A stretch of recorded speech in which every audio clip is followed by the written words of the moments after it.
a importância da simplificação da linguagem jurídica.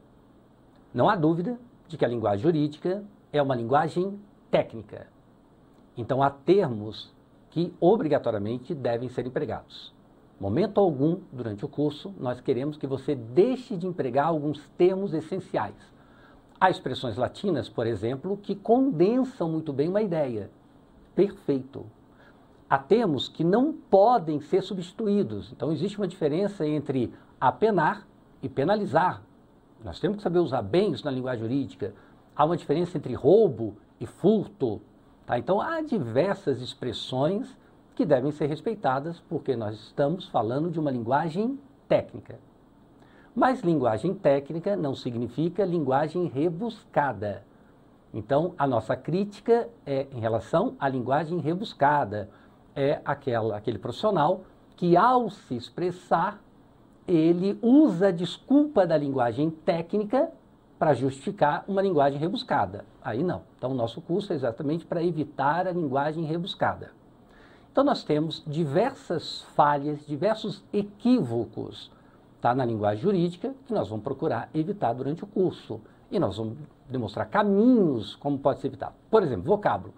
É muito comum na linguagem jurídica o uso da expressão vez que, eis que, de vez que, para indicar causa. É muito comum. Vez que, eis que, e é um equívoco, totalmente equívoco. Não existe essa expressão na língua portuguesa. E, dando curso, muitas vezes a pessoa fala, mas é uma linguagem técnica. Não, isso não é linguagem técnica, isso é erro. Isto é um erro. A expressão correta é uma vez que. Então, a desculpa da linguagem técnica para justificar um erro gramatical, um erro de vocábulo, de conjunção. Tá? E isso acontece em vários casos. No uso do posto que, na língua portuguesa, tem o sentido de apesar de, ainda que. Na verdade, é usado muito como causa também, está inadequado. Palavras como inobstante, não existe na língua portuguesa. Tá? O uso do em face de, o próprio, tá, Código Civil não traz a expressão, tá? E é muito comum nos tribunais, muito comum nos advogados, em face de uma forma totalmente equivocada, com papel de contra. E sempre há uma desculpa. Não, mas isso é uma linguagem técnica. Ou a desculpa, não, a língua é dinâmica, a língua muda. Eu também acho, a língua muda. Mas tem que mudar primeiro. Não é impor dessa forma. Então nós temos o VOLP, nós temos o vocabulário ortográfico da língua portuguesa que determina o que está certo e o que está errado. Tá? Então nós vamos tomar um cuidado em relação ao vocabulário, em relação à estrutura do texto. Uma sentença tem uma estrutura, não é verdade? Um acordo, existe uma estrutura para fazer uma ementa jurisprudencial. Então nós encontramos ementa jurisprudencial, cada um de uma forma. Você vai para um tribunal, e eu dou curso de ementa jurisprudencial, você vai no tribunal, um gabinete faz totalmente diferente do outro, tá? E assim, aquela parte do cabeçalho, tá? E vai para o dispositivo, então uma falta de organização apenas. É o que o nosso curso vai tentar mostrar nessa parte de linguagem jurídica. Linguagem jurídica é linguagem técnica, mas não é linguagem rebuscada. Então, um cuidado que nós vamos tomar é tornar a linguagem compreensível, sem perder a característica técnica.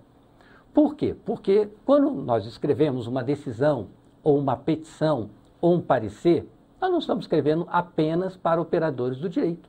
Nós estamos escrevendo para um público muito mais amplo.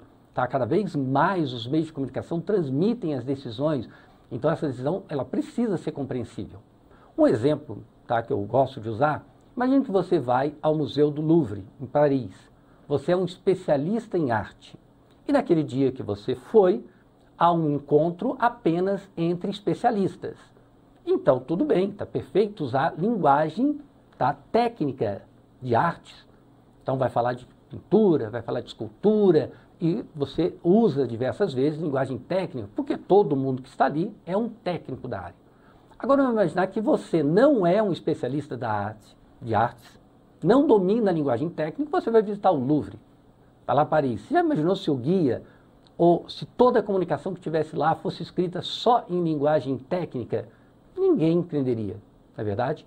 Então o Louvre toma o cuidado de produzir uma linguagem compreensível.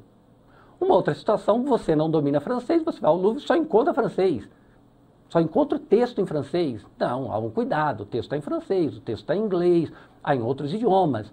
É o que nós vamos buscar, tá? Aqui na simplificação da linguagem jurídica. Nós vamos buscar ser compreensível. Essa é a nossa finalidade. Então nós vamos falar de campanhas, que existem diversas campanhas, nós vamos falar de orientações que nós temos nos manuais, nós vamos falar de atos normativos, decretos que foram escritos em relação a isso, como fazer data, tá? Como estruturar o texto. Nós vamos também, tá, comentar de competência textual.